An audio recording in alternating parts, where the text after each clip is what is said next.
Have you ever woken up and for a second not known where you were?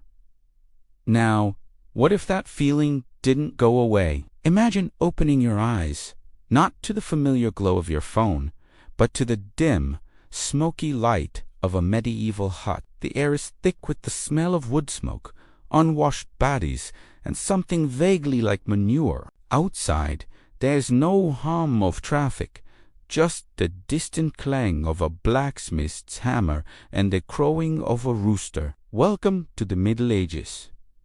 Your first thought might be, cool, a real-life Renaissance fair, but that illusion would shatter pretty quickly. Your first challenge: communication. You might speak English, but Middle English would sound like a completely different language. Simple phrases would be a struggle. Trying to explain where you're from. You might as well be claiming you're from the moon. You'd be an outsider, an oddity. Best case, they think you're a harmless fool. Worst case, a spy, a heretic, or possessed. Your modern clothes would either fall apart or get you accused of witchcraft. You'd need to find some drab, itchy wool or linen clothes fast.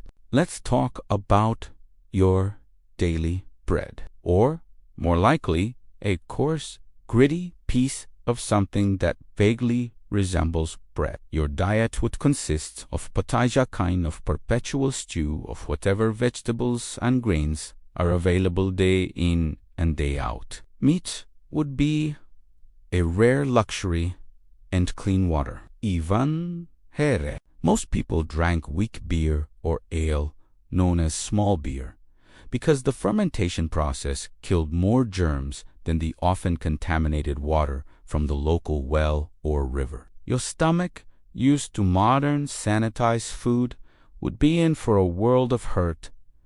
Dysentery would be a constant, life-threatening risk. And that brings us to the biggest threat: disease. Forget about antibiotics, vaccines, or even basic hygiene. A simple cut could get infected and lead to amputation without anesthesia, or worse, a slow death from sepsis. The Black Death, which wiped out up to half of Europe's population, was just one of many horrors. Smallpox, measles, and influenza were rampant killers.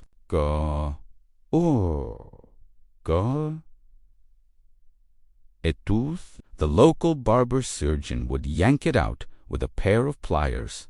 No painkillers. Life expectancy was brutally short. If you survived childhood, you might make it to your 40s, but you'd be considered old. Beyond disease, your daily life would be one of relentless, back-breaking labor. Unless you were born a noble, which is statistically very unlikely, you'd be a peasant from sunrise to sunset. You'd be farming with primitive tools. There are no weekends, no paid time off, no concept of retirement. Your world would be your village and maybe the next town over. The concept of traveling for leisure didn't exist for the common person. You work, you eat, if you're lucky, you sleep, and you repeat. What about your modern knowledge? Could you become the next Merlin?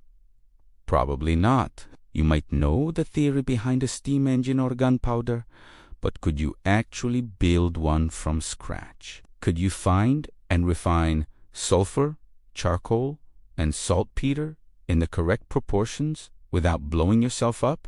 Could you smelt high-quality iron? Even explaining germ theory would be impossible without a microscope. Your knowledge would be abstract and, in many ways, useless. You might be able to introduce crop rotation or better irrigation, but you'd have to convince a deeply traditional and superstitious society to listen to you first. And let's not forget the constant threat of violence. Life was cheap. Feudal lords could wage war on a whim, and your village could be raided and burned. Justice was swift and brutal. Trials by ordeal were a real thing, where your innocence might be proven by your ability to survive being thrown into a river or holding a red-hot iron.